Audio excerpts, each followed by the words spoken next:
Welcome back to the channel, everyone. Thotgor here, of course, and today we are going to take a look at a battle in the Hindenburg. Yes, and we are on Atlantic. Now, no real coincidence that I'm in the Hindenburg here. As we know, Wargaming has announced its clan battle system. Yes, they announced it a few days ago, I believe. But anyway, the way it breaks down essentially is that it's going to be 7v7, just like ranked battles. There will be no aircraft carriers allowed. One battleship per side. And of course, again, at tier 10. And I have some thoughts on it. I think it's interesting. First, obviously, I am very glad, excuse me, that they did not include carriers. I don't think that the way the carriers are right now, that they really have a place in that sort of 7v7 setting. In a larger random battle like this, a carrier isn't too big of a deal. But I do agree with Wargaming on that one. And I agreed with their explanation of, when you're 7v7 and there's a carrier, the carrier then essentially becomes reconnaissance only, right? Reconnaissance only, and suddenly once you have that, you play a battle where everyone is spotted, and so destroyers don't get to do what destroyers get to do. Aircraft carriers, frankly, don't get to do what they're supposed to do, right? They're too busy scouting it out. Yeah, it just not. I just don't think the carriers are there yet for that sort of thing. So I agree with that. One thing I found interesting, though, is that they limit the battleships to one per side. I do find that interesting, in a negative way. What I see from my point of view is, cruiser captain. If there's only one battleship, I am just going to burn that battleship down, and it's not going to be a problem. And I'm not going to be alone in that thinking. I know that other cruiser captains are going to think the same damn thing, right? We'll just burn that battleship down, and then essentially your clan battle might just be cruisers versus destroyers, right? Cruisers and destroyers versus each other. So I'm not too sure how that will work. I don't think it's going to work too well. I know in ranked battles we were allowed 2 battleships per side, and I think that makes a nice mix. Now, Wargaming said that they didn't introduce the 2 battleships because they didn't want to set cruisers up in a situation where they're exposed to high caliber crossfire, and I appreciate that. I think that's great, good. I have some concerns, though. I mean, like, even now, I'm so used to playing cruisers that I just expect to always be, targeted, even though we can see right now I'm not, but always targeted, always have high caliber shells come in and expect to die at any moment. These are just things that I expect as a cruiser. It's what I've gotten used to. So I don't know if I necessarily agree with that crossfire thing. Another aspect there as well is that Wargaming has released the maps and the spawn locations, so we know that the teams spawn together and all that stuff. But to set up the crossfire, one of the battleships would have to peel away, or we'd have to split the group of 7 up into maybe 4 and 3, one battleship with each group, and to set up that crossfire, right? And if the whole enemy team stays as one group, is that really going to work? I've seen it. I mean, I have seen it work in ranked battles before, but more often than not, I've seen it not work in ranked battles. So I'm a little curious. I think by having just the one battleship in the game, I don't think it's going to be enough. I think they might need to have 2, but we'll see. We'll see what changes come, right, and what Wargaming decides. And that brings up another interesting point, or question I guess I have for you guys, is what tier 10 do you think is going to be the best? What tier 10 battleship, cruiser, destroyer is the best to take? I'm putting a lot of my money on the Hindenburg, saying that the Hindenburg is probably going to be your best cruiser to take in.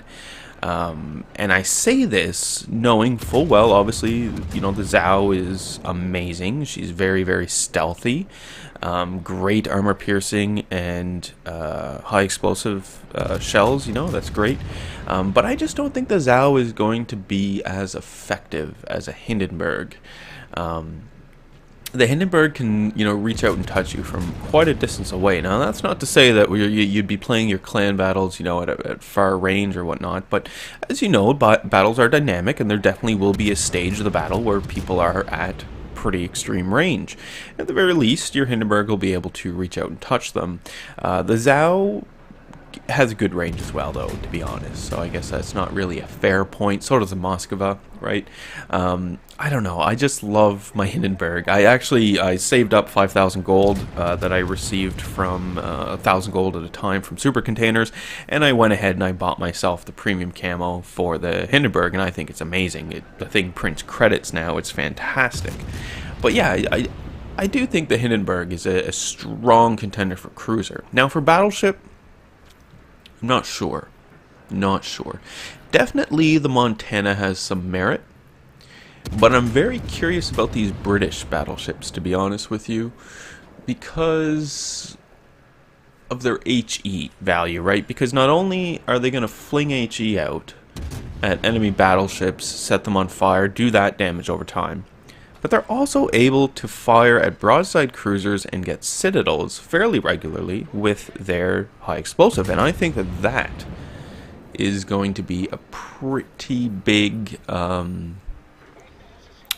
thing for these clan battles. I think everyone will be scrambling for their tier 10 British battleship, much like in the Supremacy League, where the Bismarck was, you know, one of the best battleships you could take in, just basically all around. I mean, the Imagi in the North Carolina, no slouches either, but Bismarck was a very good ship to take in. For destroyers, I'm not sure. I'm going to say probably gearing. Most likely it's going to be gearing. The Kebab is too easily spotted. The Grozny, I don't know too much about the Grozny, so I don't know if I can even even talk about it, so I'm not sure about the Grozny.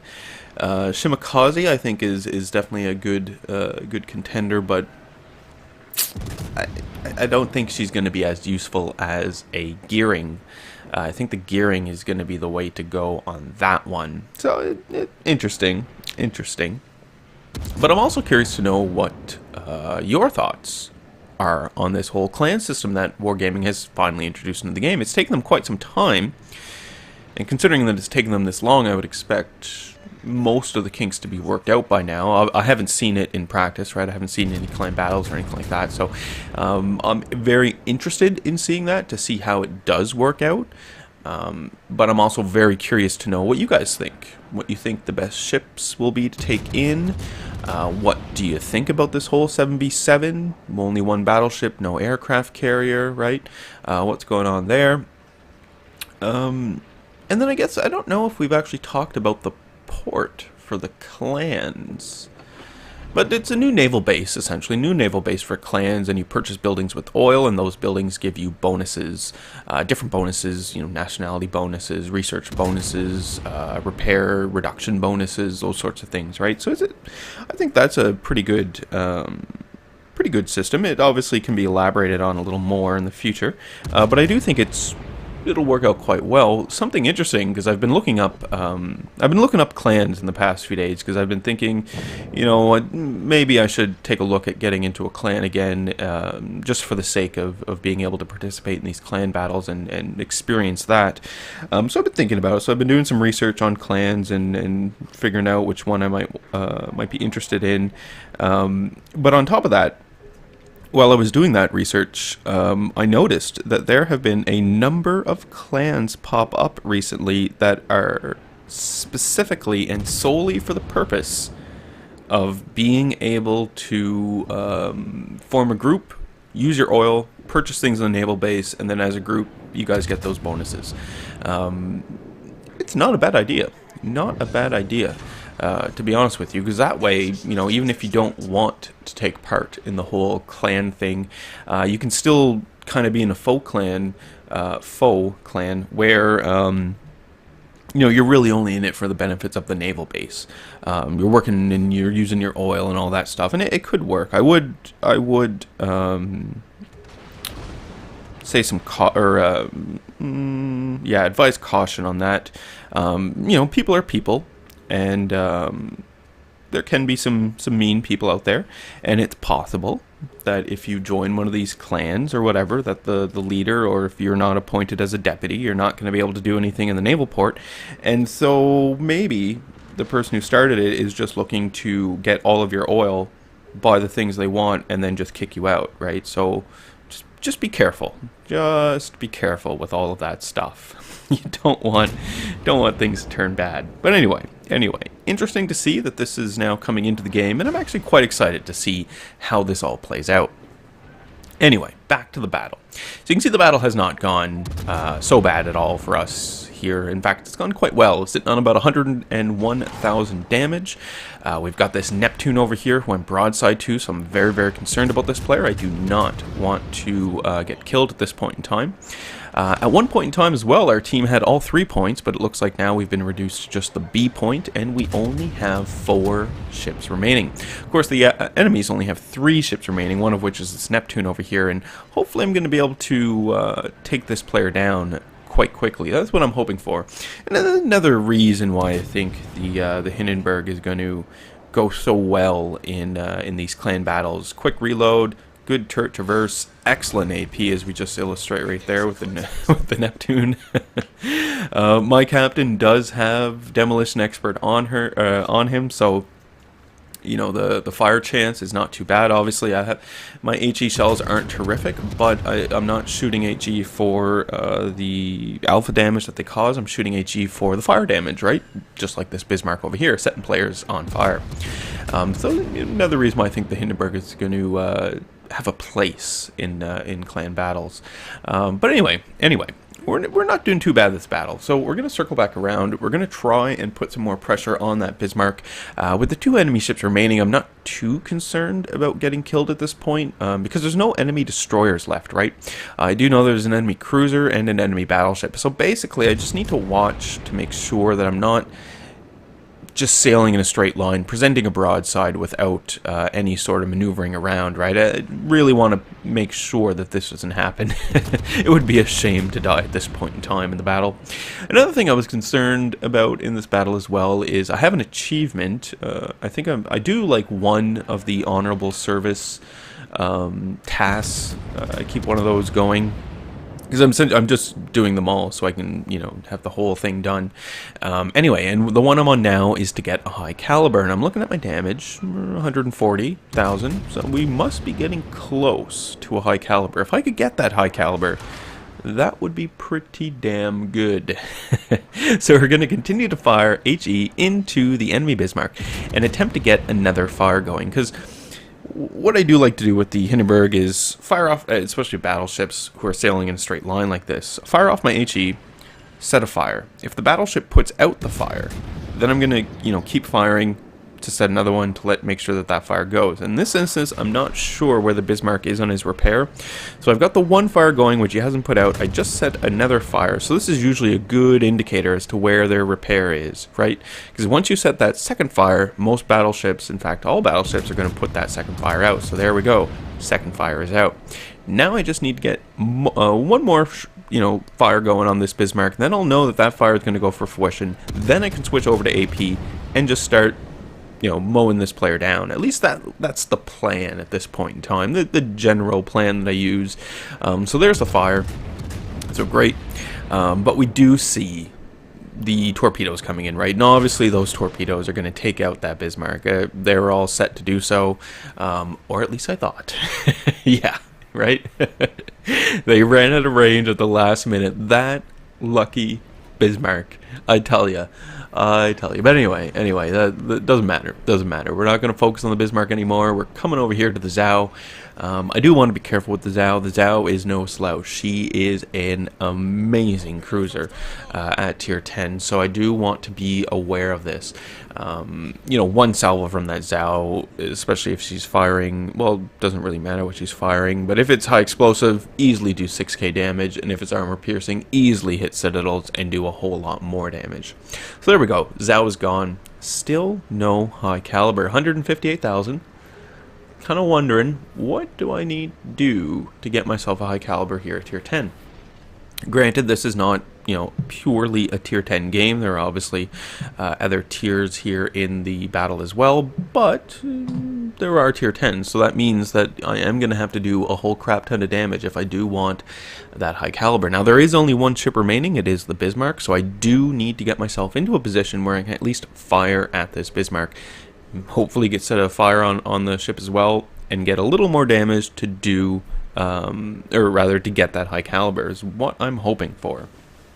So we'll set our course for the last known position here of the enemy Bismarck. At the same time, I'm going to sail straight into sea, right? I mean, if the Bismarck isn't around this place, whatever, at least I'll be able to cap C, get myself some more experience and credits. At this point in time, I think I'm about maybe 4 million away from my St. Louis, the tier 9 French cruiser. I actually had quite a good game, well, a number of good games in the tier 8 French cruiser, Charles Martel, so I am going to get some of those videos out as well and take a look at that ship and talk about her and the French cruisers in general. So that'll be upcoming. Yeah, who knows when. Probably in a week or so. But anyway, continuing our sail towards sea, and there we go, Bismarck is spotted by one of our allies. Now, we can finally see the player as well, so great. We'll start firing at the player, and hopefully, again, setting fire, get ourselves a high caliber. Really want that high caliber. So shots go in, and we get ourselves a high caliber. Nice.